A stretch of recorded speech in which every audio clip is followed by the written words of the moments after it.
They say that in Vietnam, women smile as if they carry an ancient secret. But anyone who has seen them amid the morning noise of Hanoi's streets knows. It's not a legend, but a quiet strength woven into the rhythm of a country where the heat softens voices, and a stranger's gaze can stop you in the middle of a crowd. They say Vietnam stretches along the coast like a long green ribbon holding the breath of the ocean.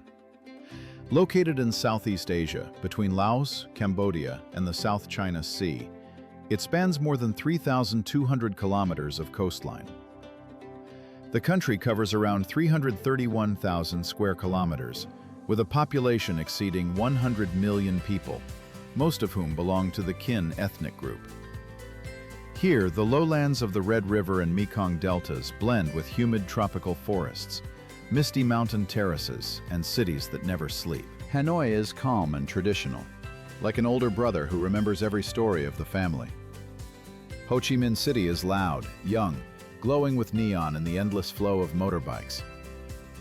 Between them lies a country where the smell of coffee mixes with the scent of rain, where modern life grows atop ancient legends, and every city feels like its own small planet.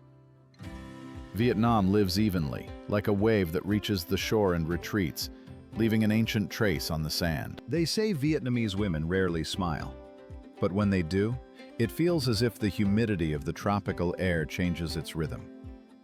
Their beauty is not loud, not intrusive. It is like the morning mist over rice terraces. Quiet, soft, but unforgettable. Dark, thick hair falls in waves. Their skin is warm and golden, their eyes deep, dark, attentive, holding within them the reflection of rain, heat, and the fatigue of a long working day. Their posture carries modesty, but also a certain endurance, shaped by centuries of life among humidity, soil, struggle, and labor. In big cities, women move with confidence, in sharp office suits, on motorbikes, with a phone in hand. In the villages, in wide non-la hats, with baskets of vegetables, with infants on their hips, with those same smiles passed down from generation to generation. The social role of women in Vietnam is a constant balance between family and work. They make up over 47 to 48% of the country's labor force. Nearly 30% of the parliament are women, one of the highest rates in the region. But behind the numbers lies everyday reality. They work in factories, in commerce, in the service sector, return home after a long day, and continue working for their families. The contrast between beauty and reality is especially striking here. Many of them live in small dormitory rooms, wake up before sunrise, raise children almost on their own, and then step back into the hot, noisy streets of the cities. Yet they remain the same women who know how to appear in the frame of life in a way that makes time seem to stop. Their strength is quiet, their beauty, natural. Their path, longer than the road from Hanoi to the Mekong Delta. And they walk it with confidence, carrying within them the rhythm of a country that knows how to live, even in the strongest downpour. They say the stones in Vietnam remember footsteps from more than 1 century. And if you press your palm against the wall of an old temple, you can hear the breath of the past. Vietnam's architecture is a mosaic of influences. Chinese dynasties, the French colonial period, the Hindu culture of Champa, local traditions, and modern Asian urbanism. There is no uniformity here, only history told in many voices. In Hanoi, everything begins with the Old Quarter, narrow tube houses stretching upward as if trying to catch a piece of the sky. Each floor is its own story. Tiny balconies, green plants in the windows, the street noise rising above the ground like steam over a bowl of pho. The buildings aren't new, aren't even, sometimes lean slightly. But it is this imperfection that makes them alive. The French quarters weave a different melody. Broad boulevards, yellow colonial facades, shutters that echo 19th century Europe. The Hanoi Opera House, St. Joseph's Cathedral, the government buildings. All of it sounds like the calm rhythm of an old city, where the past stands confidently beside the present. On the central coast rises the legacy of the Cham civilization. The temples of my sun stand like stone guardians, covered in moss and reddish thyme. Each block of stone feels warm, as if it has absorbed the sun for 1,000 years. The carved lines are delicate, almost alive, as though someone touched them only yesterday. Ho Chi Minh City is a different world. Skyscrapers, glass, concrete, lights. But among them still stand French villas, the central post office designed by Gustave Eiffel, and Notre Dame de Saigon. Here, the old and the new do not clash, they blend, creating the sense of a city constantly growing, yet never forgetting its roots. In the villages, architecture takes another shape, light, wooden, airy. Stilt houses in the Mekong Delta sway above the water like an extension of the river itself. Traditional roofs covered with palm leaves rustle softly when the wind sweeps across the terraces. Vietnamese architecture is a dialogue with time. Stone that remembers ancient empires. Wood that knows the rhythm of the seasons. Glass that reflects the country's future.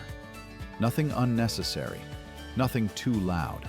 Only calm forms that know how to stand and speak without words. They say the wind in Vietnam carries the scent of the sea, rice, and rain. And every breath of air here sounds different. The country's nature is an endless shift of rhythms. In the morning, mist crawls between the mountain terraces of Sapa, as if trying to hide the green waves of rice fields. During the day, the sun heats the Mekong Delta so intensely that the water in the canals glitters like liquid gold. And in the evening, the waves of the South China Sea strike the shore so steadily that you feel you could fall asleep to that sound and wake up as someone else. In the north lie mountain ranges covered with coniferous forests and clouds that cling to the peaks. In Lao Cai province, the rice terraces fall in cascading steps, as if shaped by the hands of giants. Each terrace is a line drawn by centuries, and when the wind sweeps over them, it feels as though the land itself sways like a green ocean. Along the coast stretch the long beaches of Da Nang, the wild cliffs of Nha Trang, and the islands of Phu Quoc, with water as blue as turquoise. The sea here is different everywhere, calm in one place, explosive with waves in another. But it always brings the same salty scent that stays on your skin until morning. In the center of the country lies Phong Nha Ke Bang National Park, caves that seem like gateways to another world. Sun Dong, the largest known cave on the planet, hides its own weather inside its dark chambers. Fog, rivers, and beams of light falling through openings above like rays from another reality. In the south are the tranquil mangrove forests of Kanjiao, where water flows slowly between the roots, as if chewing time.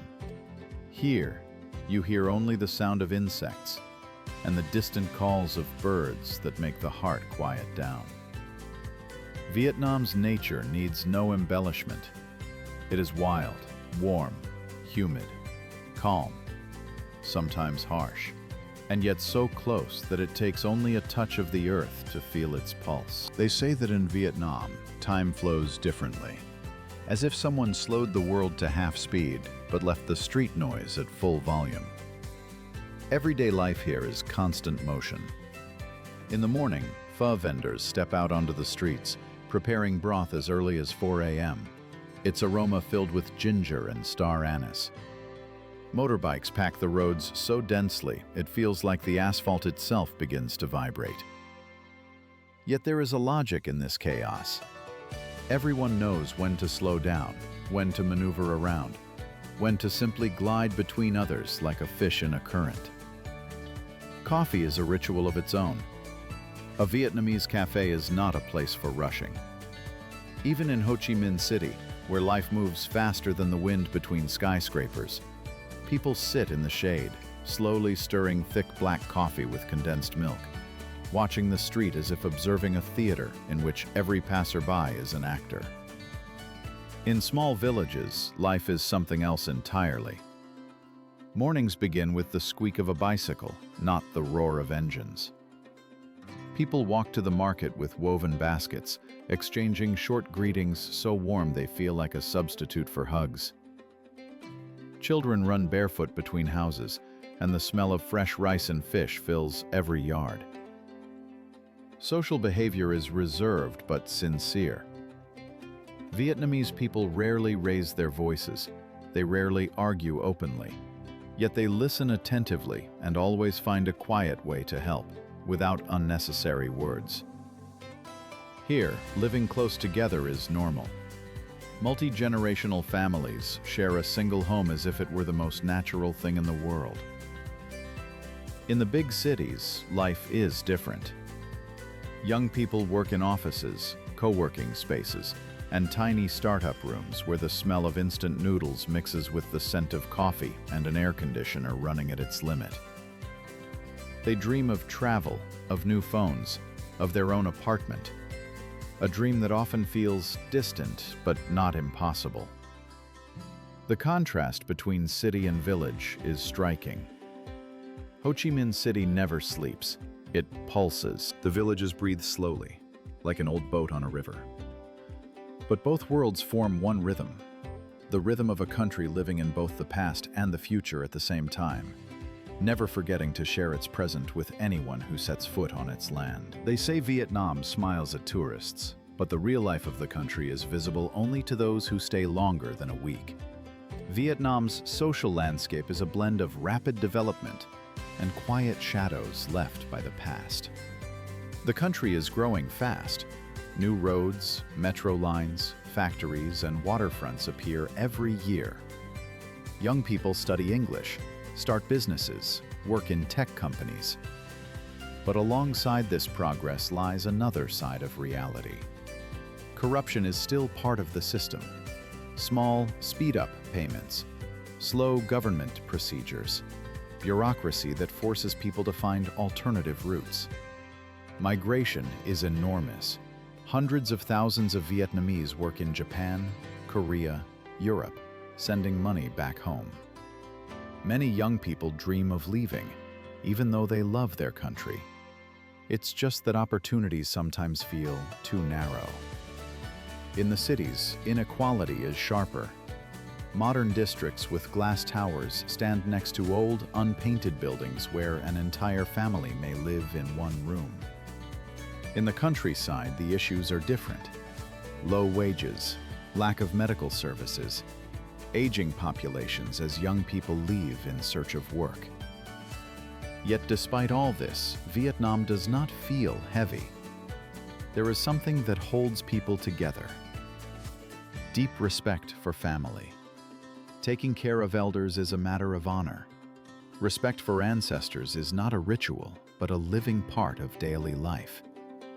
People here know how to show compassion, how to share, how to avoid raising their voice unless absolutely necessary. The psychology of the nation is calm, resilient, warm. Vietnamese rarely show exhaustion, rarely complain openly. They simply move forward, quietly but stubbornly. Their character is shaped by wars, tropical rains, family bonds, and smiles that may not always be obvious, but are always genuine. This is a country where problems aren't hidden, but they're not allowed to break the rhythm of daily life. Here, people know how to survive, but even better, they know how to live. They say a journey through Vietnam begins not with the first city, but with the first scent, sea breeze, fresh coffee, or night rain falling onto warm asphalt. This is one of those countries where every region is its own story. Hanoi greets you with quiet mornings when it's still dark, yet the aroma of pho broth is already drifting through the streets. The old quarter is a maze of narrow alleys, yellow walls, and motorbikes moving chaotically, yet in a strange kind of order. In the evening, lanterns glow, and the air hangs heavy with limestone and spices. Ho Chi Minh City is the opposite. It burns with neon, lives fast, loud, bright. Walk along Wen Hui Boulevard, where evening light touches the rooftops and young people dance right on the sidewalks. The city never sleeps, and it feels like you wake up together with it. In the north rises Ha Long, a bay where emerald water meets giant limestone cliffs that stand like stone guardians. When a boat glides between them, the silence becomes so deep you can hear your own breath. And at dawn, the sky brightens so slowly, as if it doesn't want to disturb the calm of the water. For those who want to see another Vietnam, there is Hue, the city of emperors. The citadel, the gates, the bridges, the shadows of past dynasties left in carved stone and glazed tiles. In the evening, Hue feels like an old melody you somehow know, even though you're hearing it for the first time. Da Nang is the city of bridges and ocean air. People come here simply to breathe and watch the waves crash against the sandy shore. And when you want quiet, you go to Hội An. Lanterns, yellow walls, wooden stalls filled with fruit, a river glowing from the reflection of night lights. Evenings here smell of cinnamon and paper lanterns. In the south lies Phu Quoc, an island where you can lose your sense of time.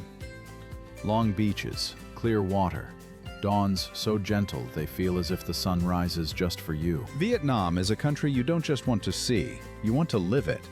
Walk its streets, sit on a plastic stool by a tiny street kitchen, hold a coconut in your hand, listen to the hum of engines. And at some moment you realize you're no longer a tourist. You're part of the rhythm of this land. They say Vietnam doesn't try to impress, it simply lives, and that is enough. And when you leave, the sound of motorbikes lingers in your mind, and the smell of rain on warm stone follows you like a memory of something very simple and very real. This country doesn't shout about itself. It breathes. And if you stop, even for one day, you'll understand everything without words.